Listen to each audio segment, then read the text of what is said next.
It's easier said than done. The transfer window is currently closed, but that doesn't mean we can't have a bit of fun in this video, people. What did you make of Arsenal's game a few weeks ago against Inter Milan, folks? Was you lot impressed by Pio Esposito? I can't pronounce his name. I've butchered it. Smash the like buttons. Your boy's trying. Now, in his little cameo against us, he gave us a bit of problems. Now, again, I'm no coach, I'm no tactical, I'm just an armchair expert. But if life was ideal, yeah, I do think there's some areas Arsenal can improve. I think we could do not just this season, but seasons moving forward with a centre middle too. Like at minimum, one more central midfielder introduced here, ideally with an engine. Again, maybe you're going to play Miles Lewis Skelly, so you've made up your two there, in my opinion. Obviously, I don't know the long-term futures of a Marino, of a Kai Havertz, and of a Norgard, so there's spots that could kind of open. I do think we could do with a striker, either an upgrade on Gyökeres, and Gyökeres in them two other guys, or you get a plan B that's below Gyökeres, could challenge him and all of that. I'm not actually against another defender, preferably a Swiss Army knife like Timber and Tomiyasu.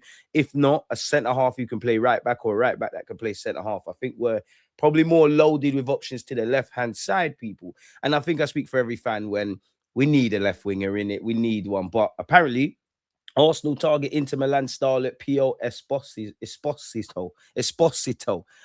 Again, he's 20. He's playing for Inter Milan. I do know you can point towards a Tonali in the Premier League, a Chiesa, but typically I do look at the Italian links with a pinch of salt, man. We've been burned in the past, Locatelli or players like Vlahovic that are not Italian but been in the Italian league. A lot of the Italian players have affinities to staying in Italy, and if they're not at one of the bigger clubs, if they're not at the AC Milans, the Inters, the Juventuses, that seems to be like their ambition. And so when they're at those clubs, especially when you're 20 years of age like my man, is it realistic? I don't know, people. Some people might have said, including myself, 8 players last summer is unrealistic. But apparently Arsenal are plotting a summer transfer for Inter Milan's promising young forward, Pio Esposito. Football transfers can confirm, with Italy great Buffon having forecast a great career for the 20-year-old. I know Buffon was a goalie, but he's played with a lot of strikers and against a lot of strikers. So, and he's also Italian. So if you're an Italian and an Italian legend is gassing up your thing, you're doing all right. And we had to have been impressed with his hold-up play against us at the San Siro, to be fair. Sources have revealed that Esposito is a future target for the Gunners, pardon me, with Mikel Arteta's side determined to sign a young top-class forward. Although Arsenal's search has been expansive, the Inter Academy grad is very close to the top of their shortlist. Football transfers has been informed. Sporting director Andrea Berta, who's also Italian, is keeping close tabs on the situation. He has asked for detailed feedback on the player from the Gunners' Italy-based scouts. Now, just because we're scouting doesn't mean you're moving for a player. So yeah, we obviously saw in close quarters what he could do when we beat them 3-1. The plan would be to sign the striker as a backup option initially, with the aim of developing him into the long-term option. For Esposito, this would not change his status greatly, although he is hoping to push for a place in Italy's World Cup squad. He is not a regular starter for Inter, typically featuring off the bench, people, and his mentality has been praised by Buffon. He will be a step above anything you think he can be, because I was lucky enough to be with him and to see him on and off the pitch and in the locker room. He's a professional. He has humility, determination, a desire to learn, and enthusiasm for being part of a team that I've seen in very few. So away from obviously his footballing talents, what he can do with his left and right peg in his 2 feet, the mentality, that would obviously be something that I think Arteta would like. Now, Arsenal have also been linked with Bournemouth forward Eli Junior Kroupi. I want him. I wanted him when he was at Lorient. I want him now. I don't think him and Ryan, who another player I thought we could have bought, and buying only in the summer versus Ryan leads things for perspective. They're going to make Bournemouth a lot of money, people. The 19-year-old, is having his first breakout season. I do think he's showing greater levels of performance, but again, young, 19, still waiting on like a next level of consistency, even though he's doing bloody brilliant. 8 goals in 21 appearances, very good finisher, people. Apparently, Bournemouth have initiated talks over a bumper new deal to ward off any potential interest. So, having a great season, young potential.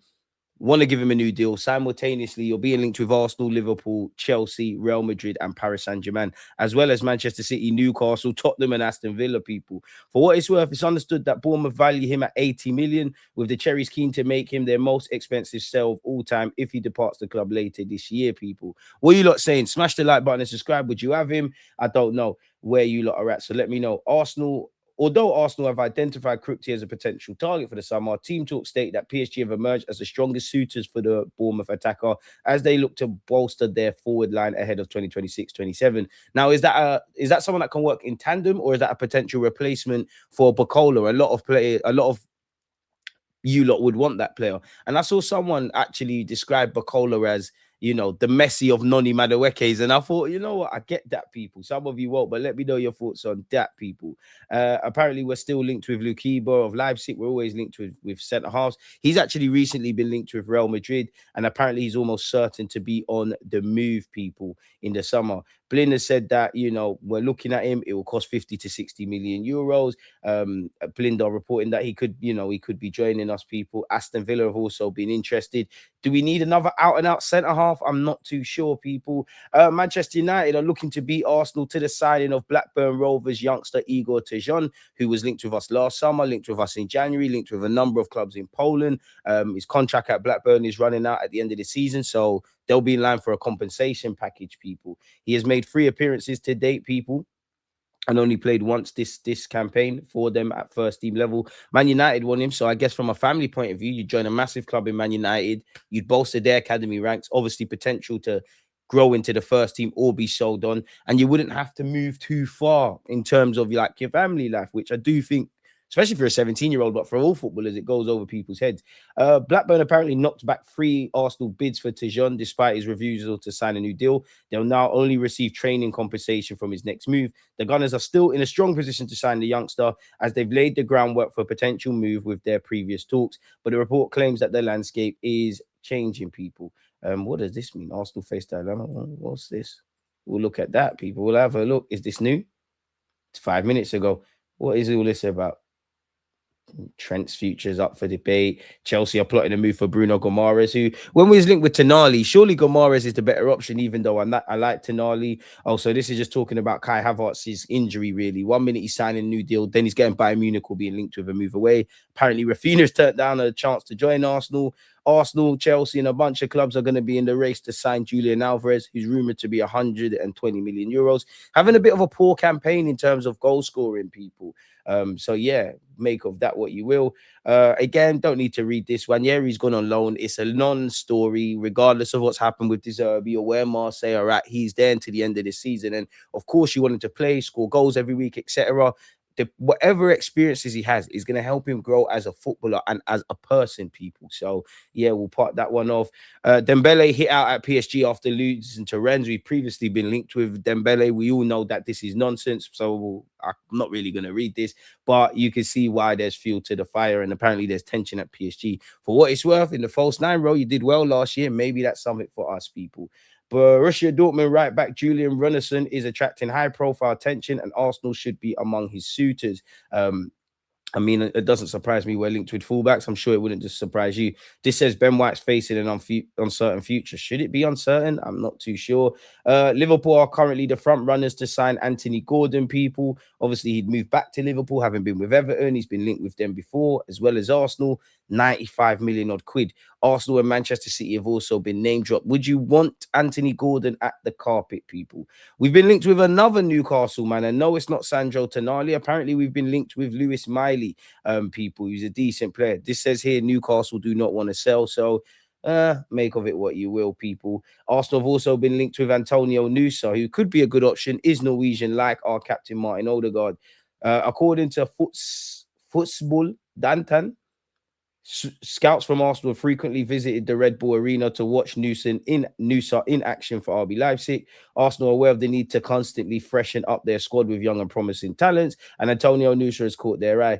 He's played as a left winger for Leipzig so far. He's got 3 goals and 3 assists in 22. So obviously he has scope to grow, but on paper, on evidence, it's not really the game-changing numbers and the game-changing left winger we kind of want. But they've all got to start somewhere. Apparently, they're willing to consider offers starting at around 50 to 60 million euros. There's rumors that his value could rise to as much as 90 million euros if he starts for Norway, obviously in the World Cup to come this summer. Tottenham Hotspur have also been linked with him. Don't know if he wants to go there or not, people. Arsenal and AC Milan are still being linked with Real Madrid's Victor Valampaldas. who is a defender who made his debut under Xabi Alonso, who's obviously now lost the job over there. We've been linked with Endrick as well. Real Madrid tell Arsenal if they sell Endrick this summer after fresh checks. Arsenal, Chelsea, and Tottenham have been told in no uncertain terms that Endrick will not be available this summer, and he's doing quite well at Lyon, which tells you environment is everything. West Ham apparently made inquiries. They plan to bring Endrick and Nico Paz back, and they're bringing their own youngsters through, people. So it'd be interesting. What has Martin Odegaard said ahead of the game against Wigan, and obviously picking up an injury apparently against Brentford? What has he said? I picked up a bit of an injury when Brentford scored their goal, but hopefully it's not too bad. And you would have seen him limping. We'll see how it goes in the build up to today's game and over the next few days. I tried to clear the ball as it came down, but instead kicked into a player a bit and ended up overstretching my leg, which pinched the knee. I was able to carry on, but on Friday morning it was very sore, so I'm worried, of course, but hopefully it doesn't look too bad. And you would have seen him limping after. We hope he's all right, because we can't afford to have any more injuries. Today, it's a change of focus for the FA Cup, which is a big target for us. This group of players haven't had a run in this competition. It's definitely something we want to do. We know we can do better in this competition. In recent years, we've gone out quite early, so that's something we want to make better, and it's another competition we want to go all the way in. Facts, really and truly. You won't catch me disagreeing with that.